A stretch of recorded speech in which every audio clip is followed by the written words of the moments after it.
श्री लहर सिंह सिरोया। सम्मानीय सभापति जी, 10 मिनट। आपका बहुत बहुत धन्यवाद।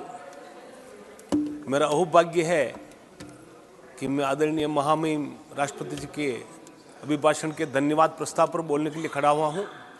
और मेरा और भी सौभाग्य है कि आज आसीन पर आप विराजमान हैं और हमारे सामने सम्मानीय देवेगौड़ा जी विराजमान हैं। देवेगौड़ा जी को मैं तब से जानता हूं, आदरणीय देवेगौड़ा जी, जब वो 39 वर्ष की उम्र में कर्नाटक विधानसभा में विरोध पक्ष के नेता बने थे और उस समय देवराज अरस की माइटी सरकार चल रही थी।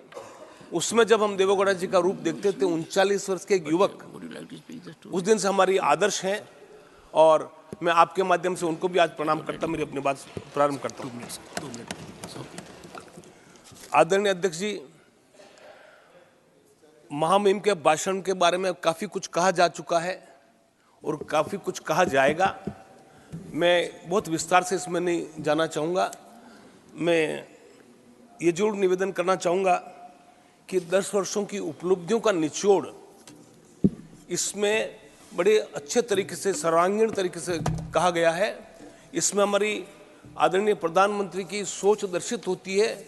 कम इस तरह से हम राजकोष के गुणवत्ता पर कमिटेड है, फिस्कल हालत जिसको कहा जाता है, और हमने कभी ऐसे लोक लुभावने वादे न तो हमने इसमें अभिभाषण में किए हैं और न बजट में किए हैं।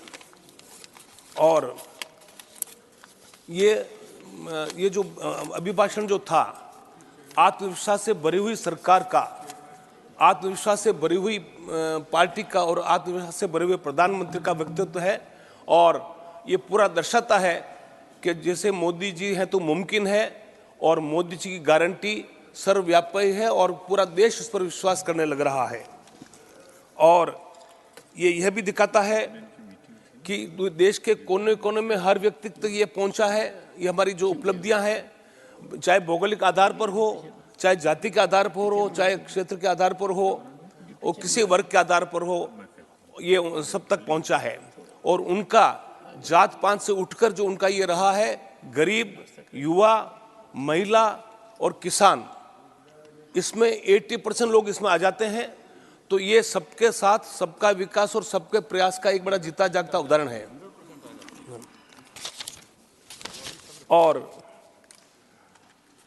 आदरणीय मोदी जी का मैं नाम बार बार नहीं लेना चाहूँगा, क्योंकि हमारे खरगे जी ने अपने भाषण में 22 बार मोदी जी का जिक्र किया और 20 बार प्रधानमंत्री का पद का जिक्र किया है। उन्होंने काफ़ी उपलब्धियां उन्होंने बता दी। और हमारे आदरणीय प्रधानमंत्री जी उस समय सदन में विराजमान थे।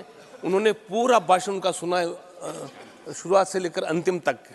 तो मैं समझता हूँ उनका समुचित उन बातों, कई बातें जो उन्होंने उठाई है जो मैं उनसे सहमत नहीं हूँ, लेकिन मैं उन बातों का जिक्र नहीं करना चाह रहा हूँ। मैं आदरणीय प्रधानमंत्री जी पर छोड़ता हूँ, उन बातों का जवाब देंगे। अध्यक्ष जी,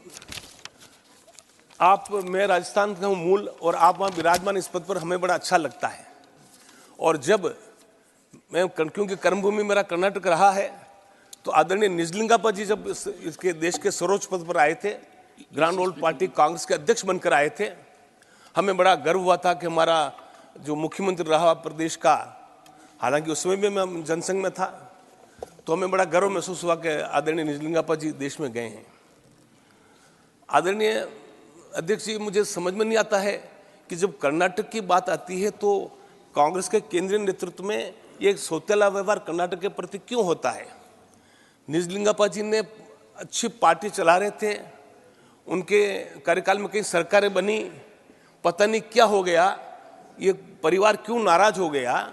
तो निजलिंगप्पा जी का दूसरे से अनादर किया गया और पार्लियामेंट्री बोर्ड के निर्णय के खिलाफ इस परिवार ने खड़ा होकर के पार्लियामेंट्री बोर्ड के निश्चित किए हुए उम्मीदवार को हराया। और जब उन्होंने, हमारे अध्यक्ष जी ने उनका बात को नहीं माना, तो उन्होंने अध्यक्ष को हटाया, और जब अध्यक्ष को नहीं हटा सके तो उन्होंने पार्टी स्प्लिट कर दी। कर्नाटक के अध्यक्ष के साथ हमारा ये दुर्व्यवहार रहा। वो वहाँ मुख्यमंत्री पद छोड़ के आए थे, और इसीलिए जब मुझे, क्योंकि मैं राजस्थान का भी हूँ, तो आदरणीय अशोक गहलोत जी को जब ये कहा गया कि आप राष्ट्रीय अध्यक्ष बने, तो मुझे यही आतंक था कभी इनके साथ भी कुछ ऐसा नहीं हो जाए कि न इधर कह रहे हैं न उधर कह रहे हैं। लेकिन वो तो जादूगर हैं, होशियार निकले, वो उनके बुलावे में नहीं आए और उन्होंने नकार दिया।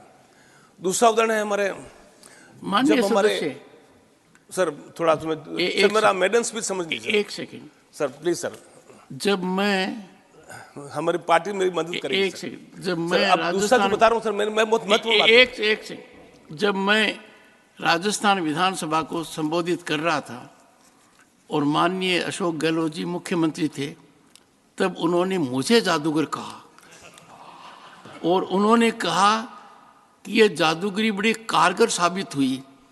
पश्चिम बंगाल के मुख्यमंत्री आदरणीय ममता बनर्जी ने मेरा विरोध नहीं किया उपराष्ट्रपति पद के लिए, तो उन्होंने कहा बताइए आपने कैसे ये जादू किया।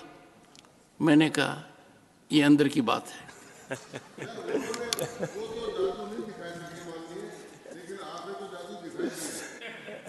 आदरणीय सभापति जी, ममता जी का आपने जिक्र किया तो मैं भी उसके बारे में बाद में उल्लेख करूंगा, पहले इस बात पर आता हूं। जब आदरणीय देवेगौड़ा जी 96 में प्रधानमंत्री बने, मैं उस समय भारतीय जनता पार्टी हो गई थी, वो जनसंघ के, और मैं भी उसमें राज्य कार्यकारिणी का सदस्य था और राष्ट्रीय परिषद का भी सदस्य था, नेशनल काउंसिल ऑफ बीजेपी। फिर भी हमें बहुत गौरव और येडियुरप्पा जी के साथ हम आए और उनके स्वेरिंग इन सेरेमनी में हमने भाग लिया कि हमारे देवेगौड़ा जी, क्योंकि 1.5 वर्ष का जो उनका कार्यकाल था, 1.5 वर्ष का कार्यकाल इतना बढ़िया था कर्नाटक में कि आज उसकी अगर चर्चा की जाए उनके उपलब्धियों की, तो मैं समझता हूँ एक बड़े राज्य, कर्नाटक राज्य के लिए बड़ा उदाहरण स्थापित होगा। लेकिन हमारी कांग्रेस की सरकार और हमारे कांग्रेस साथी उनका अनुकरण नहीं करते हैं, ये दूसरी बात है। अब जब वो यहाँ प्रधानमंत्री बनके जब 10 महीने से उनका जो रहा कार्यकाल, उसमें तो हमें इतना पता नहीं लगा, लेकिन बाद में जो एक किताब छपी, उस किताब में जब हमने वर्णन पढ़ा, इन्होंने 10 महीने में कितना काम किया है। पंजाब गए हैं, नॉर्थ ईस्ट में 7 बार गए हैं और पूरे देश को जोड़ने का उन्होंने काम किया है। 1 रुपये का उन पर कभी कोई आरोप करप्शन का नहीं लगा और प्रशासन में किसी तरह की शिथिलता नहीं थी, कोई दंगे नहीं हुए, लॉ एंड ऑर्डर वगैरह सब बहुत समुचित चल रहा था। अध्यक्ष जी, पता नहीं इस परिवार को क्या हो गया, जब कर्नाटक का कोई व्यक्ति सर्वोच्च पद पर आता है हमें बड़ा गर्व होता है, और उसमें ऐसे में उनको पता नहीं क्या हो जाता है कि देवेगौड़ा जी को जिस तरह से हटाया गया। अध्यक्ष जी, मेरे पास में, मैं कल लाइब्रेरी में गया था, आपकी लाइब्रेरी में गया था, तो मुझे वो डॉक्यूमेंट मिला जिसमें आदरणीय देवेगौड़ा जी का भाषण है, जो लास्ट भाषण उनका था। आदरणीय अध्यक्ष जी, मैं आश्चर्यचकित रह गया। मैं इनसे, तिवारी जी से भी बात कर रहा था कि ये उनको क्यों हटाया गया, कि कर्नाटक कांग्रेस की पार्टी को फाइनेंस डिपार्टमेंट ने एक नोटिस दिया था कि आपने इनकम टैक्स का विवरण नहीं दिया है, अब हमारे लिए ये सहन करना मुश्किल है, इसलिए आप 31 मार्च के पहले इसका जवाब दीजिए, नहीं तो फिर हमारे को मजबूरन पेनल्टी लगानी पड़ेगी। यहाँ पर चिदम्बरम साहब नहीं है, उस समय वो फाइनेंस मिनिस्टर थे, उन्होंने ये बात प्रधानमंत्री जी को बताई और वो इसमें लिखा है। और फिर वो कलकत्ता चले गए और उनको कह के गए कि आप पीछे इसको हैंडल कीजिए। तो उन्होंने अहमद पटेल को कहा और सीताराम केसरी को फोन किया जब अध्यक्ष थे, तो जब ये विवरण मांगा जा रहा था 93-94 का, उस समय नरसिंह राव जी अध्यक्ष थे। तो जब उन्होंने नरसिंह राव जी को भी फोन किया तो नरसिंह राव ने कहा कि मैं अहमद पटेल को बोलता हूं, विवरण भेजेंगे। तो 31 मार्च को विवरण भेजना था। आप प्रमोद जी लहर सिंह जी, हाँ, तो मेरा तो सुनिए, पॉइंट वेल टेकन, तो मेरा ये कहना था अध्यक्ष हनुमंतिया जी, पॉइंट वेल टेकन, उन्होंने जब टाइम मांगा, सीताराम जी केसरी से 2 बजे का समय मिला और 12:30 बजे वो राष्ट्रपति भवन में जाकर के सपोर्ट विड्रा कर लिया और उनकी सूचना उनको 1 दिन के बाद में प्रधानमंत्री जी को मिला। कांग्रेस का ये आचरण किस बात की सजा थी अध्यक्ष जी, मुझे समझ में नहीं आ रहा। मैं बहुत व्यथित हूँ आज इतना ये उनका पढ़कर के स्टेटमेंट, क्या क्या आरोप लगाए उनके ऊपर आरोप किया कि आप माधवराव सिंधिया से क्यों मिले। अरे माधवराव सिंधिया, उस माधवराव सिंधिया को इंटरव्यू करना पड़ा कि मुझे उन्होंने कोई षड्यंत्र के लिए नहीं बुलाया, मैं उनसे कांग्रेस पार्टी ज्वाइन करना चाह रहा था, तो उन्होंने कहा कि आप जरूर ज्वाइन करो, कांग्रेस को स्ट्रेंथन करो। और उन पर आरोप क्या लग रहा था, ये कांग्रेस को कमजोर कर रहे हैं। कांग्रेस कमजोर कर रहे हैं। अध्यक्ष जी और बताता हूँ, फिर एक आ गया तो मैं उसके बाद में आदरणीय हमारे खड़गे जी जब हमारे अध्यक्ष बने हैं तो फिर हमारा मेरी एक विचित्र स्थिति अध्यक्ष जी, मैं जब यहाँ राज्यसभा में भी आया हूँ तो मैं सभी पार्टियों के आशीर्वाद से आया हूँ, सभी पार्टियों के गुडविल से आया हूँ। हमारे दोस्त जो नासिर हुसैन साहब बैठे हैं उनका भी मैं बड़ा सम्मान करता हूँ, मेरे मित्र हैं। और प्रमोद तिवारी जी का तो मैं बहुत रेस्पेक्ट करता हूँ, बहुत अच्छा बोलते हैं, उनको तो हमारी तरफ होना चाहिए था। और दिग्विजय सिंह हमारे मित्र भी उधर हैं, आज अभी नहीं है, और चिदम्बरम साहब भी नहीं है। तो मेरा कहना था कि हमारे खड़गे जी के साथ सर हो गया सर, खड़गे जी के साथ भी दुर्व्यवहार होने वाला हो रहा है, क्योंकि आज एक छोटी सी एक बात करके मैं खत्म करता हूँ। जब दूरदर्शन आया था अध्यक्ष जी, तो लाल किले के सामने जब अडवाणी जी और उनको दिखाते थे, अटल जी और बैठते थे, तो मैं बड़ा गर्व होता था कि लाल किले में जब हम प्राइम मिनिस्टर बोल रहा है और ऑडियंस में हमारे अडवाणी जी और हमारे नेता हैं, तो हमें अच्छा लगता अगर जब मोदी जी भाषण देते लाल किले से और अगर खड़गे जी वहाँ बैठे होते तो हम 6 करोड़ कर्नाटक वासियों का दिल खुलता। और जब ये नई पार्लियामेंट का उद्घाटन हुआ उसमें मैं बहुत देख रहा था कि खड़गे जी अब आएंगे। थैंक यू मिस्टर लहर सिंह, थैंक यू।